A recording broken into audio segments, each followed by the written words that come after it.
Bonjour. Maintenant, on va corriger l'exercice 3 de la série.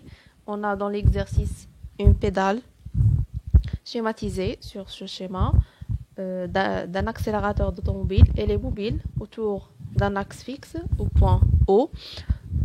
On a un ressort AB perpendiculaire à la pédale et maintient en équilibre dans la position correspondante à l'angle alpha qui est 45 degrés. Donc la première question, c'est de déterminer la tension du fil, bien la tension du ressort T. Donc d'abord, le système étudié, c'est la pédale OC. Le bilan des forces, on a le poids P de la pédale. On le modélise au point G, centre de gravité de la pédale OC. On a la tension du ressort AB, voilà. On la modélise au point B par un vecteur T. Et on a R, la réaction de l'axe de rotation au point O. Donc, puisque la pédale est en équilibre, donc on a la somme des moments des forces extérieures exercées sur la pédale est égale à 0. Donc, le moment de P plus le moment de T plus le moment de R est nul. Donc, le moment de R, elle est nul. Pourquoi? On a dit ça parce que la ligne d'action de R coupe l'axe de rotation delta et par conséquent, le moment de R est égal à 0. Donc, pour le moment de P, on choisit le sens positif, c'est celui-là. Donc, le poids P, il est vers le bas.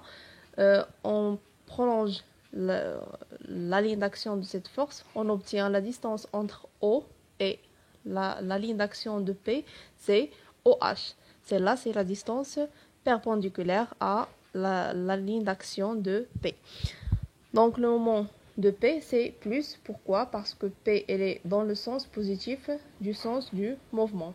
Donc, on a P fois OG fois OH. OH, cette distance-là en fonction de l'angle alpha. Donc, le cosinus de l'angle alpha, c'est OH sur OG. Et par conséquent, OH, c'est OG fois cosinus alpha. Je remplace, donc c'est P OG fois cosinus alpha. Pour le moment de T, la tension du ressort, la distance, le prolongement de la ligne d'action de T, c'est celui-là. La distance perpendiculaire, c'est OB. Voilà, la distance entre la ligne d'action de la force et l'axe de rotation, c'est cette distance-là, OB, avec un signe moins. Pourquoi? Parce que le sens de T, il est dans le sens inverse du sens positif qu'on a choisi. Donc, on a moins T fois OB. Donc, je remplace et on obtient T, c'est 4,71 newtons. Pour la deuxième question, c'est de déterminer la tension, ou bien l'intensité de la réaction R.